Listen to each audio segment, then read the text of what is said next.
Senhor nos dê também rica medida do seu Santo Espírito, ao meditarmos em sua Santa Palavra, a fim de que seja de forma adequada e proveitosa.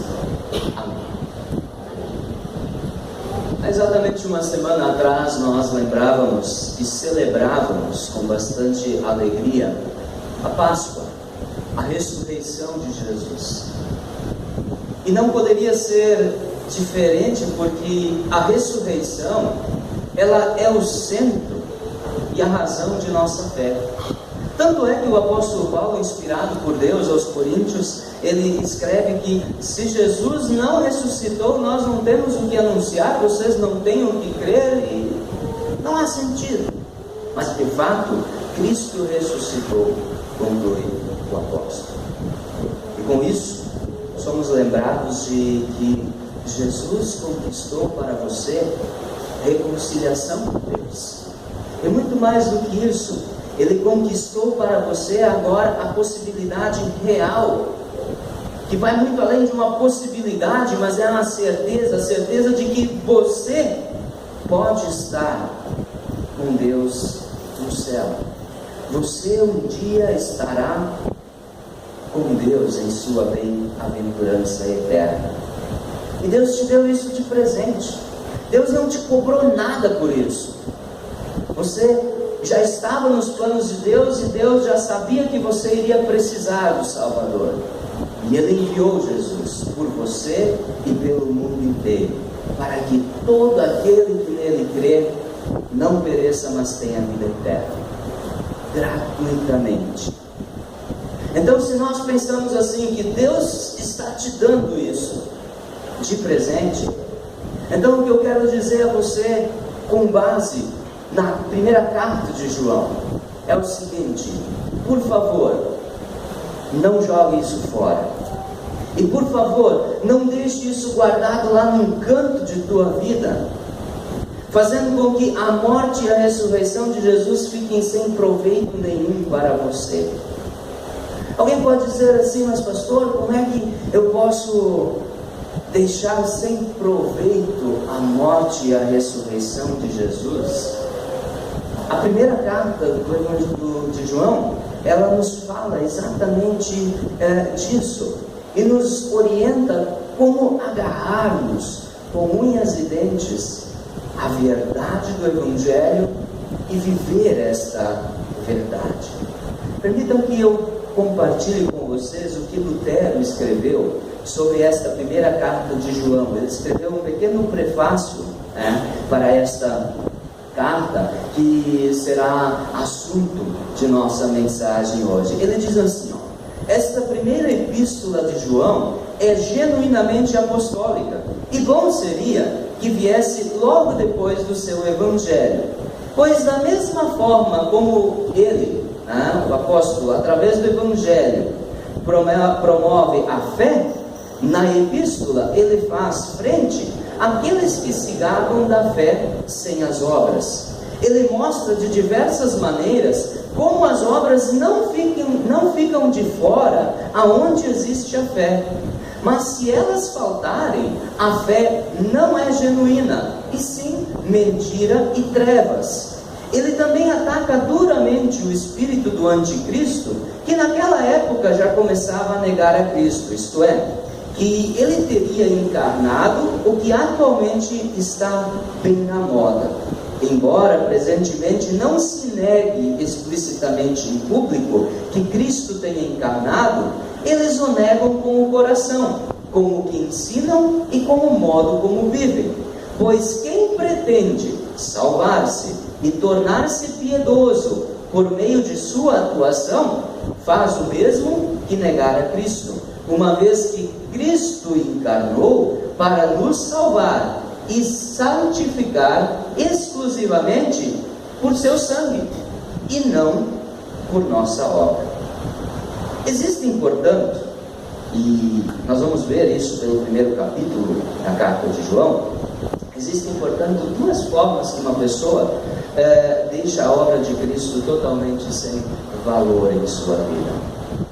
Primeiro, aqueles que pensam que, uma vez salvo por fé, não precisam mais andar conforme o mandamento do Senhor e fazer boas obras. Aliás, luteranos costumam ser acusados disso, que nós dizemos, olha, a salvação é pela fé, sem obras, né? E aí nós muitas vezes somos acusados, algumas vezes injustamente, algumas vezes, diga-se de passagem, injustamente. Não, eu sou salvo por fé, nada importa, eu posso fazer o que eu quero. Não é bem por aí. A segunda forma de fazê-lo é aqueles que pensam serem dignos por fazerem boas obras, então pensam que merecem ir para o céu.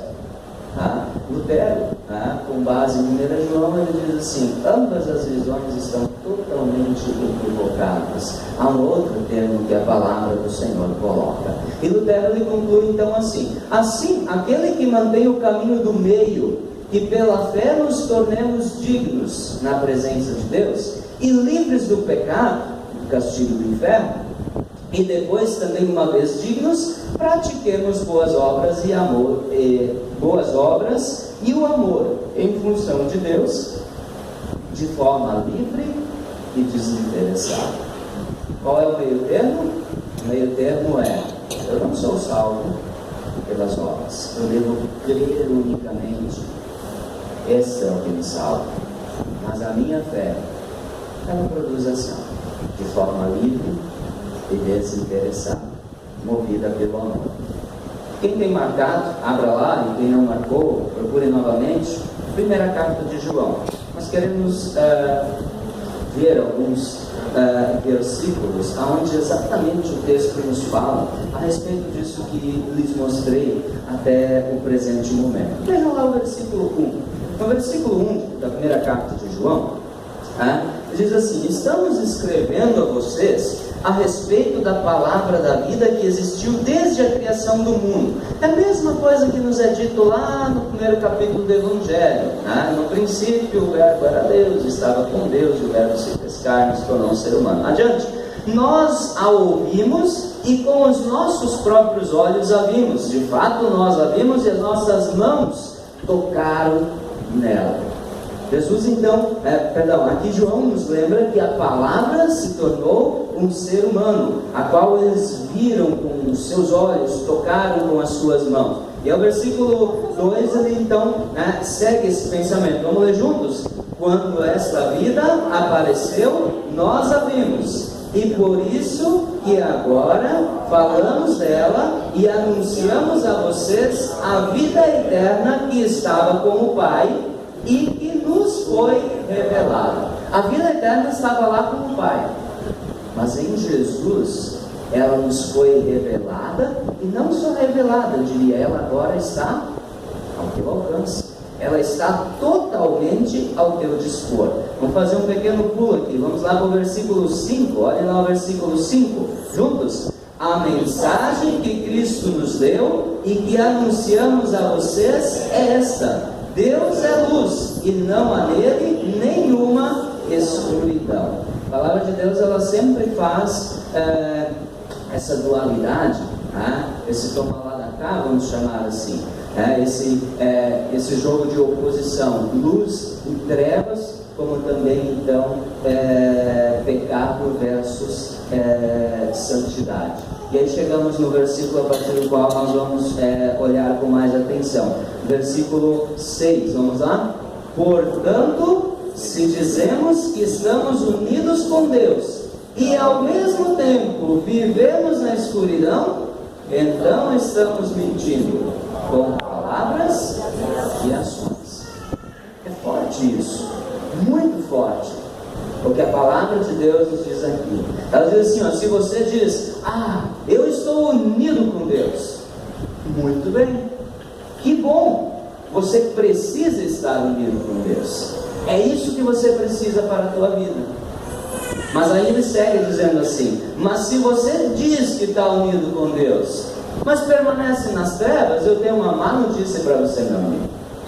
Você está fazendo duas coisas: primeiro, você não está unido, e segundo, você está mentindo, justamente porque você está dizendo que está e não está. Veja o capítulo 3 da primeira carta de João. Essa carta ela fala muito disso. capítulo 3, versículo 4 a 10, acompanhem comigo, eu vou ler, você só acompanhe.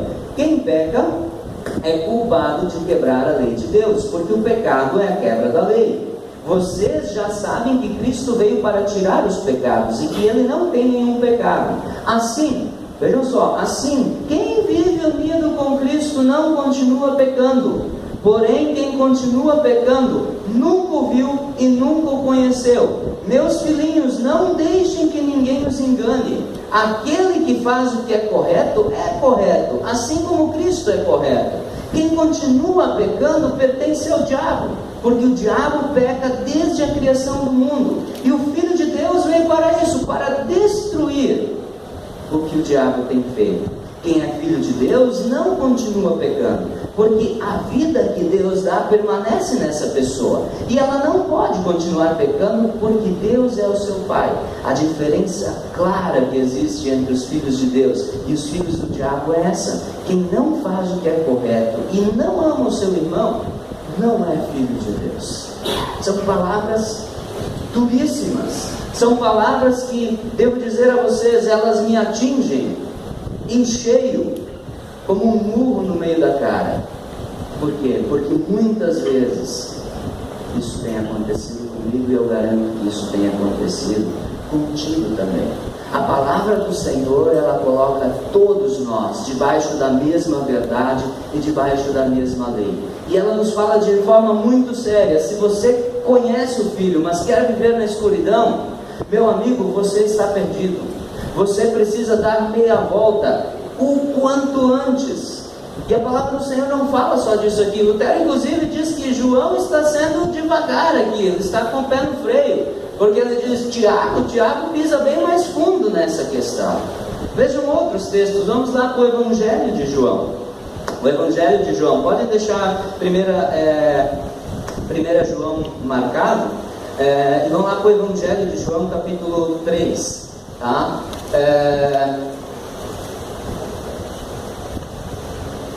Evangelho de João, capítulo 3.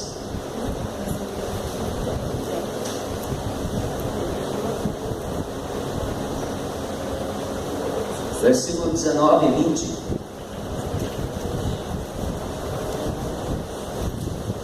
O que ele diz lá? Vamos ler juntos? 19 e 20. E é assim que o julgamento é feito. Deus mandou a luz ao mundo, mas as pessoas preferiram a escuridão, porque fazem o que é mal. Todos os que fazem o mal odeiam a luz e fogem dela, para que ninguém veja as coisas más que elas fazem. Percebem a diferença entre luz e trevas? Percebem a diferença entre estar ou não seriamente comprometido com Jesus? Vamos adiante. Passe aqui o slide para nós, por favor. Não, pode mais um? Isso, aí. 2 Coríntios 6. Vejam lá, 2 Coríntios 6.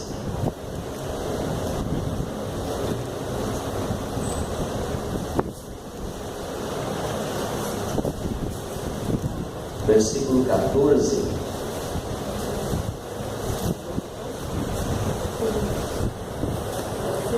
São orientações para aqueles que... Aqui são orientações para aqueles que são povo de Deus, para aqueles que conhecem a verdade. Vou ler para nós. Acompanhe sua Bíblia. Diz assim, ó: não se juntem com os descrentes para trabalhar com eles, pois como é que o certo pode ter alguma coisa a ver com o errado? Obviamente, aqui, só fazer um parênteses aqui, obviamente ele não está falando que você não pode trabalhar numa obra, numa construção, num escritório ou num consultório junto com alguém que não é cristão. Não é isso que ele está falando. Ele está falando é se juntar para trabalhar em prol de coisas que Deus não aceita. Vamos adiante então. Como é que a luz e a escuridão podem viver juntas? Como podem Cristo e o diabo estar de acordo? O que é que um cristão e um descrente têm em comum? Que relação pode haver entre o templo de Deus e os ídolos? Pois nós somos o templo do Deus vivo, como o próprio Deus já disse: eu vou morar e viver com eles, serei o Deus deles e eles serão o meu povo. E o Senhor Todo-Poderoso diz: saiam do meio dos pagãos e separem-se deles, não toquem nada que seja impuro, e então eu aceitarei vocês. Eu serei o pai de vocês e vocês serão os meus filhos e as minhas filhas. São palavras tão claras, mas tão claras, que minha filha de 8 anos certamente entende essas palavras. Vamos para o outro texto bíblico.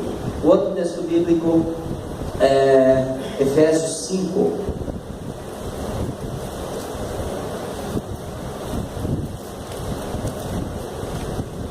Efésios 5, do 8 ao 17.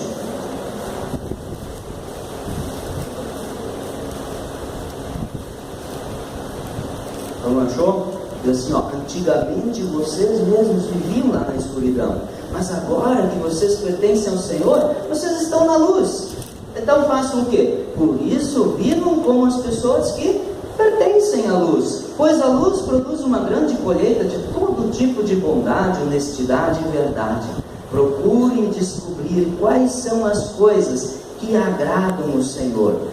Não participem das coisas sem valor que os outros fazem, coisas que pertencem à escuridão. Pelo contrário, tragam todas essas coisas para a luz, pois é vergonhoso até falar sobre o que essas pessoas fazem em segredo.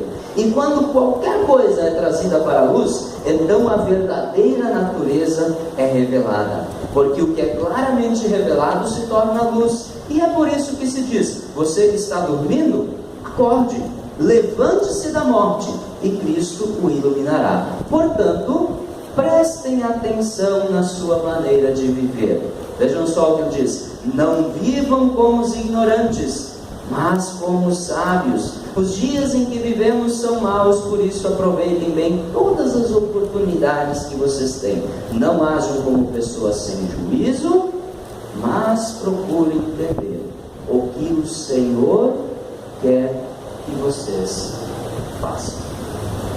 Na mesma linha desses textos bíblicos todos, voltamos lá, João, passa aqui o slide. Eu coloquei aqui o texto porque a tradução que está em nossa Bíblia não nos ajuda tanto em relação ao original. Uma tradução literal do que o grego diz lá seria mais ou menos isso: ali não é tenho, houve um erro de digitação, é tendo conhecido a ele e os mandamentos dele não guarda, mentiroso é e neste a verdade não está. Mas o que guarda a palavra dele, verdadeiramente neste o amor de Deus tem sido aperfeiçoado, e nisto sabemos que nele estamos. Essa é a tradução literal. Fica um português assim bem truncado, mas ele na verdade nos ajuda, né, a entender melhor o que realmente o texto está falando, né? E ele nos lembra então que a chave está ali, permanecer na palavra dele. Aquele que diz: olha, eu conheço ele, mas não guarda, não está dando certo não. Tem alguma coisa errada aí nesse meio de campo. E aí é interessante que depois ele diz assim, que dele é aquele, o amor de Deus está onde? Naquele que então faz as coisas tudo certinho? É nesse que está o amor de Deus? Também não. Que é o 80. Vamos do 8 para o 80. Por isso que eu trouxe a tradução literal, porque ele diz assim: mas aquele que guarda a sua palavra. Porque a sua palavra diz outra coisa.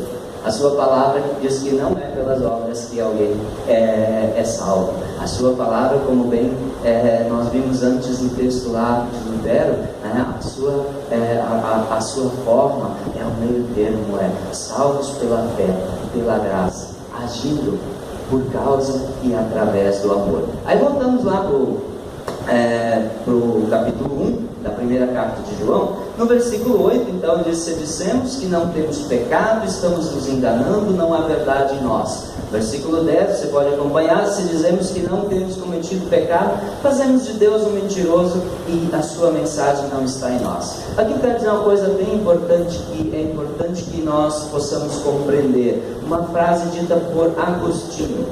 Ele afirmou o seguinte: Agostinho, para quem não sabe, é um dos pais da igreja antiga, um dos pais teológicos da igreja antiga. Ele disse o seguinte: uma coisa é ser pecador, isso é uma coisa.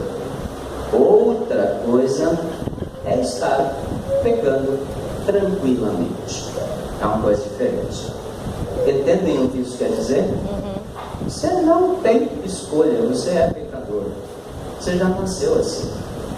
O pecado faz parte de ti. E eu digo mais, muitas vezes, sabe o que vai acontecer? Você sabe disso. Olhe para a tua vida e você sabe. Você não quer pecar. Sabe o que vai acontecer? Caiu. Pecou. Acontece comigo, acontece com o Wilson, acontece com a Vera, acontece com o doutor aí.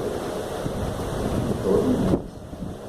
Acontece com cada um de nós. Essa é a nossa realidade. E isso você não tem muita escolha. Agora, uma coisa bem diferente é quando você se deita em berço esplêndido e se lambuza lá, fica, está tudo certo, Jesus morreu por mim. Você não entendeu como são as coisas. É isto que o pai da igreja está dizendo, tá? É exatamente disso. E João aqui, na verdade, ele faz um ping-pong entre o certo e o errado. Não sei se vocês observaram, mas eu fui pulando um versículo sempre, nessa parte. Se a gente voltar agora, eu li o 6, depois eu li o 8, depois eu li o 10. Agora vamos ler os que estão no meio, que é a grandeza do Evangelho. Esses intercalados que eu li, eles todos mostram nossa triste situação e nos mostram o quanto nós devemos perseguir a santificação. Agora nós vamos ver os outros. Vejam lá o versículo 7, ele diz assim: porém, se vivemos na luz, como Deus está na luz, então estamos unidos uns com os outros, e o sangue de Jesus, o seu Filho, nos limpa de todo o pecado. Que coisa maravilhosa!